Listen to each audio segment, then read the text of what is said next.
A big announcement today here in Statesboro as Tormenta FC announces big plans for the future of their program. Coming up at 6, we'll show you how these plans are going to help the economic growth of the area. The Blue Mile project is adding a new park to downtown Statesboro, and it's going on this land right behind me. Coming up at 6, we'll show you how this park is going to be a treat for all of your four-legged friends. And now we turn to high school baseball. The Calvary Christian Warriors certainly have had a Cinderella season this year, especially as being one of the top baseball teams in Pinellas County. On Saturday, they traveled to Fort Myers where they faced the Pensacola Catholic Crusaders in the Class 4A state finals. And in typical Calvary fashion, they were able to get this game done. And I mean done on a mercy ruling in just 6 innings. The Warriors, currently ranked number 3 in the state of Florida, ended their season with an undefeated record. That's right, undefeated with 30-0. So how did this team do it? Let's go to the highlights and take a look.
County at home, the Jackets and Cage Crib, one of the best stories in Georgia this year. But Jones County, their opponent, great too. Their quarterback, Hunter Koslow, shows off a rifle here. This one's a 40-yard strike for Jontavius Robinson. He's taken down in the red zone, and Wayne looking sluggish to start. Later in the first, they do it again. Koslow to the air again, this one from 16 yards out, and it puts him up a touchdown. But look at this. Their PAT gets blocked. The Wayne County Special Teams unit on their game, so the Jackets get some momentum and then answer back in the second quarter. Shamar Taylor rolls and looks downfield, and he'll find his man. Khalees Hadley takes it in and puts Wayne up 7-6 at halftime, but the second half was all Jones. An upset tonight in Jessup. Wayne falls 26-21, but they'd win the award for best program turnaround of 2017. Also out of that. For 4 weeks, Georgia Southern waited and wondered. After former head coach Tyson Summers was fired following a long losing streak, the university knew it was time to bring in a fresh face to the program, or maybe someone already familiar to it. Enter assistant coach Chad Lunsford, who became the interim head coach. Although off to a rocky start, he began to gain the respect of players and students. He just has this knack for kind of connecting with the players and bringing the best out of each player. It seemed like the players really wanted to play for him. They wanted to win for him. He seems to be a great motivator, which is obviously very necessary as a head coach. Students even became vocal, taking to Twitter with the hashtag #WeWantLunsford. It's good to see our school come together as one to support these people. Even if the record isn't very good, it's still good to see that our school still supports our football team, because we are a big football school, you know. And when it came time to make a decision, Georgia Southern saw no one better suited for the job. Now with Lunsford as head coach, students are proud. They say the university made the right call. I can definitely say that this is probably the best decision that I think they could have made especially out of the candidates that were available. I think he'll do a great job. So for now, #Hail Southern. In Statesboro, Brad Richardson, WSAV News 3. When he's not protecting the city of Statesboro, Police Chief Mike Broadhead is teaching kids a few life lessons on the baseball field. Well, you know, it's really hard being a teenager nowadays, and when you're 13, 14 years old, there's just a lot of, start to get a lot of social pressures. To help kids deal with those pressures, Broadhead and his officers formed a Little League team. They're called the Statesboro Arrows. We just want to make sure that these kids have a healthy outlet, that they can get together and learn some of the things that you can really only learn from baseball, and then you certainly can learn from a team environment. He says all kids are welcome to play, even if they've never picked up a bat. But we're not turning any kids away. Half our kids have never played baseball before. Players Mason Brinson and Caden Brown say since joining the team, the game has taken on a bigger meaning. He's teaching us how to be men, not just baseball players. It's a great group of kids, great coaches, and it's just a really, really good thing to do for the community. Baseball is an amazing game, and everyone deserves a chance to play. In Statesboro, Brad Richardson, WSAV News 3.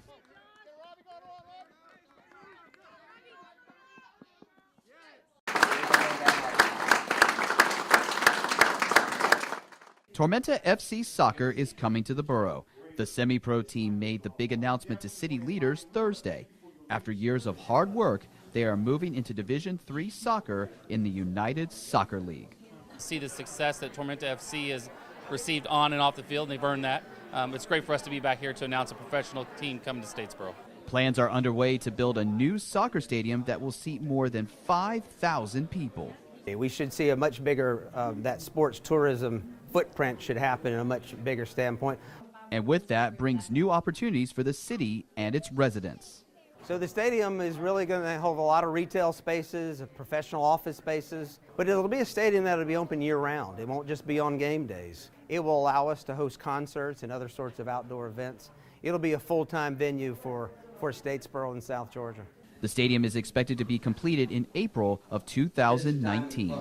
In Statesboro, Brad Richardson, WSAV News 3. Students at Portal Middle High are putting away the books and pulling out their phones. It covers history, it covers science, math, you name it, it's got it. This is a part of Google's Expedition AR, or augmented reality. It's an experimental teaching tool offering more interactive learning. Teacher Andrew Harvey pushed to bring it into his classroom. You're getting to visualize, they're able to manipulate the images to where they're able to understand it, and we're able to discuss it in detail, whereas a book's a flat image. We're able to see a 3D image of what we're talking about. And the instructor can control the pace of the lesson and the visuals used from another device. The discussion questions and others are embedded in the bottom of it, so your cues and all are already embedded in the lesson. And so you're able to add your discussions, you're able to pause the lesson, or you can go on to multiple expeditions. Where do these expeditions take students like Caitlin Moore? Well, under the sea, into the human heart, anywhere they want.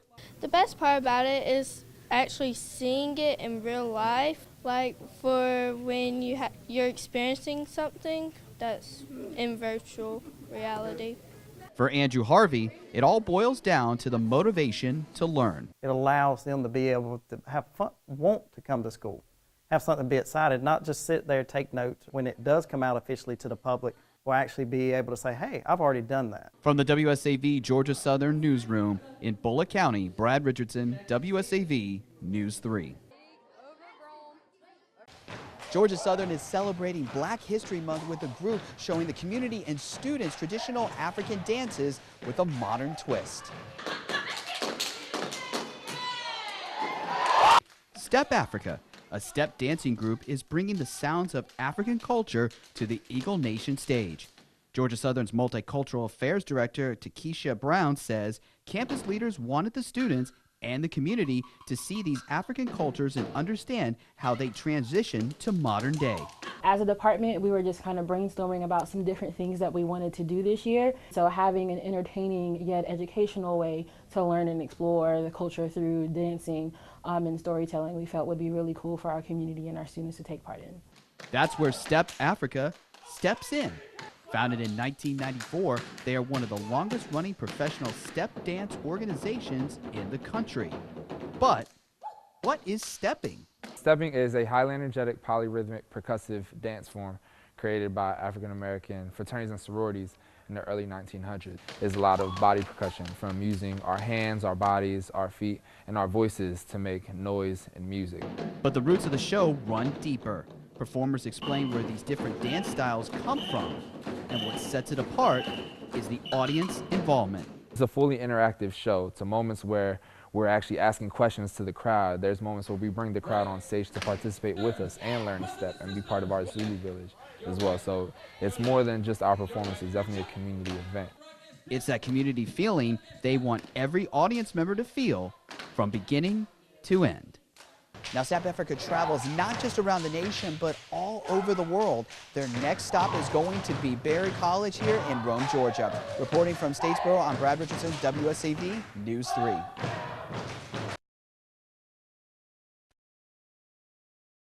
A man, a son, a ranger who lived in our community to defend the freedoms that you and I enjoy. That's how many vets remember Staff Sergeant Anthony Davis of Savannah. But his mother, Ellen, remembers him as Cookie. Just an outright great American boy. Sports, guns, video games, girls. Sergeant Davis was killed in Iraq in 2009 after 6 tours as an Army Ranger. Shortly after, Daniel Defense, a maker of guns and ammo, honored him in a special way. We actually dedicated our flag at our other location to Cookie Davis 9 years ago. And after opening their new facility off I-16 in Bryan County, they wanted to keep his memory alive. Friday, alongside soldiers, veterans, and state troopers, they raised and rededicated the new flag in Davis's honor. And as fate would have it, on a meaningful day for the family, his mother was telling us that it was 9 years ago today that she learned of his death. A waving flag bringing tears of joy to Davis's face, knowing her son will not be forgotten. It means a lot to me because after 9 years, that still people think about him and remember him. He gave the ultimate sacrifice, and we so much appreciate his sacrifice.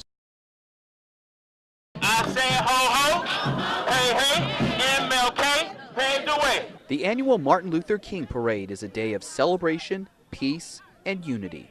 It's wonderful to celebrate what Martin Luther King paved the way for us to do. It's to unify and be here together to celebrate the rights of all. It's that spirit of unity that brought 400 students from Georgia Southern Statesboro, Hinesville, and Armstrong State campuses together to march in the parade. Statesboro Student Government President Dylan John says he's glad to walk side by side with his fellow Eagles. I think it is very special, especially with consolidation, this being one of our first events together as student bodies, to come out and meet up with our fellow brothers and sisters here in Savannah. A show of unity in the face of recent controversy over the merger of Georgia Southern and Armstrong State University. Chris Curtis says it's time for the school and the students to move forward as one.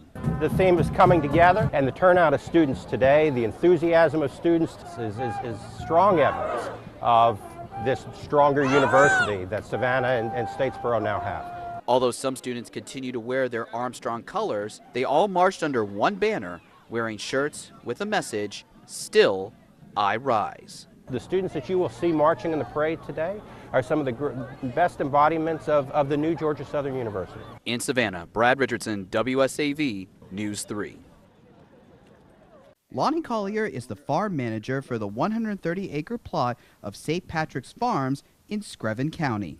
Their specialty, blueberries. And he knows the signs of damaging cold weather. The burnt leaves. The leaves will be burnt on the tip and it'll turn brown. Also, the limbs that is fresh, they'll turn brown and die. The seeds will turn black in the fruit. He says the farm's already taken a big hit from the changing spring weather. Probably, off the top of my head, I'd say 5 to 10% is already damaged.